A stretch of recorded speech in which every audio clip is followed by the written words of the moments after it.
the so-called Arab Spring. And he's given us some excellent information. And Dr. LMadu, I think that you're coming to a part of this discussion that a lot of folks are interested in more so than anything else that we've talked about, and that is the movement in reference to Syria. Let's start off where you wish to start to bring us up in reference to exactly what is going on in Syria and how you see the ultimate outcome in reference to Syria. Yeah, like I was saying before, in Yemen, after 33 years in power, Ali Abdullah Saleh was forced to step down with some assurances. Like I said, he had a blanket immunity for himself from prosecution and also members of his family and closest entourage. At the same time, he was allowed to stay in the country, like any free citizen, and was replaced by his longtime vice president, Abdul Mansur Hadi. People have compared Hadi to another Sadat. In 1971, when Abdul Nasser died, and Sadat took over, he was underestimated. People thought he was weak and that he would be shoved aside by the army and a few powerful people in a few months. During Nasser's regime, when Sadat was vice president, he was called Colonel Yes, Yes. I mean, so everything Nasser said, he said yes. He never disagreed. But Sadat was a clever politician to know that any kind of ambition in front of Nasser meant your death, you signed your death warrant or removal immediately. So he kept quiet as if he was a clone or Podo. But they didn't know he was a strong man himself. After all, he announced the coup that overthrew King Farouk in 1952. So people who are smart will know he wasn't a weakling. He just played along like any smart person. So people are assuming, that Abdi Hadi is going to be like Sadat. But I'm sure, like most people know, whenever you take power with all the instruments, personalities change. Personalities change. So he might be a strong man himself, just hiding under Abdullah Saleh until he asserts his own authority and puts his own people in power. So I assume, or I believe, that the solution to the Syrian crisis might, follow the Yemen, situation, because I think that will best to bring this conflict to an end. If Bashar Assad is granted, blanket immunity with his family and closest associates, allowed to stay in the country, like any other citizen, I think he might be willing to step down, with Russian support and American support. He might step down. That's the way I see it. Now, what is happening in Syria is a lot of, close associates of Assad are defected. Military men and civilians. His ambassador to Iraq just defected. General Manas Tlas, who is one of the commanders of the Republican Guard, just defected and, left the country.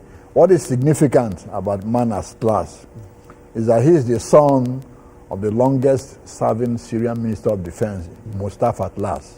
He was a Syrian war minister under Bashar Assad's father, Hafez Assad. So Mustafa Tlas was a strong man in Syria until, he quietly stepped down when Bashar became president. So his son was a member of Bashar's Republican Guard, and he has defected. And he's the defector that people are talking about. He's the chief defector. Exactly, Manas Tlas. It's a big blow to Bashar Assad, because a lot of the officers and soldiers of the Sunni sect in the army will look up to him, and that's a very big blow.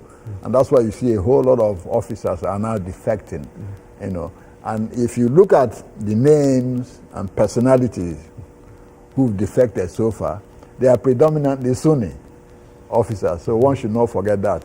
And in a way, one can say really that this rebellion against Bashar Assad is a Sunni insurrection against him. In the past, we have had Sunni insurrections in Hama in 1982, like I said before, where, Hafez Assad was reported to have slaughtered over 10,000, people in the city of Hama. Now again, you have another Sunni, led insurrection that is far more deadly and stronger because you have foreign powers, Turkey and others, supporting them. So it's very significant. His Alawite power base is still intact, because the Alawites are afraid of what's going to happen if Bashar Assad goes, there might be a slaughter, of them. By the Sunnis. By the Sunnis, because Sunnis predominate in population, about 80% of the population. Okay? And now also the Christians are also strongly in support of Bashar Assad, not because they love him so much, but because they believe he's the guarantor of a secular state, in Syria that will allow them to live peacefully and do their businesses. Unlike Iraq, you saw what happened in Iraq when the Shiites took over power in Iraq. Almost half of the Christians in Iraq fled because of fear. Exactly, fear of what is going to come and what is happening.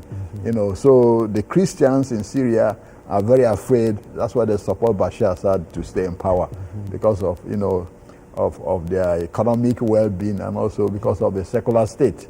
They are afraid that though Syria might not become an Islamic state, but when the Sunnis take over, there might be revenge against those they feel have supported Assad family since 1970s. Now the situation in Bahrain, there's not much to talk about because that rebellion was snuffed out, in its infancy when Saudi Arabia sent in troops with the backing of the United States. And one should remember that unlike other rebellions, the one in Bahrain is the majority against a minority regime. The monarchy in Bahrain is a Sunni minority regime governing over a predominantly Shiite population. And it's not in the interest of the United States and Saudi Arabia for them to take over, for the main reason that will give an opening to Iran to get into Bahrain. And understand that the ruling class in Iran is Shiite.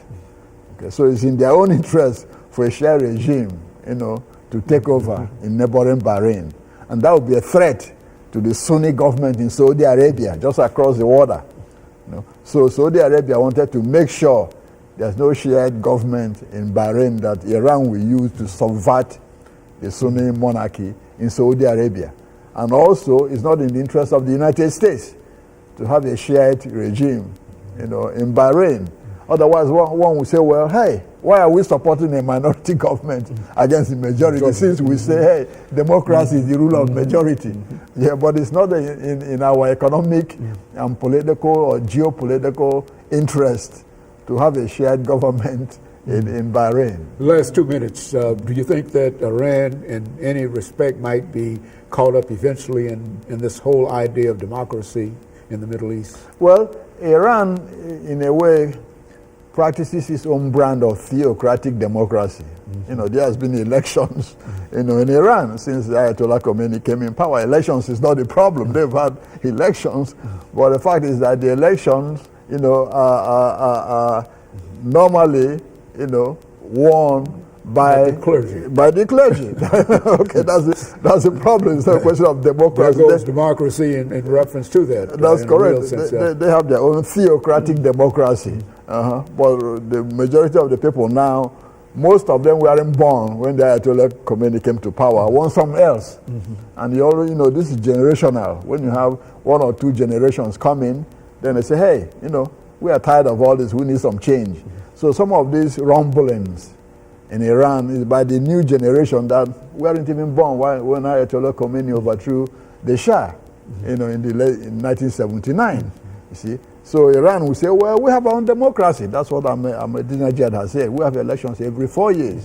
When Khomeini came in, they have elections. Bani Sadr became president. Then when they overthrew him, Mohammed Ali Raja'i came in. Then you had Hashemi Rafsanjani as president. He left. Then Hatami came in. And then Ahmadinejad was elected every 4 years. All after 4 years. Exactly. Elections like the United States. That's correct. That's correct. We've had the elections on time and, every people, we are free to vote. But this is a guided democracy. Very good. And of course, Dr. LMadu, let me thank you. And let me also encourage our audience to tune in again next week to another informative edition of Comments. Thank you and good morning.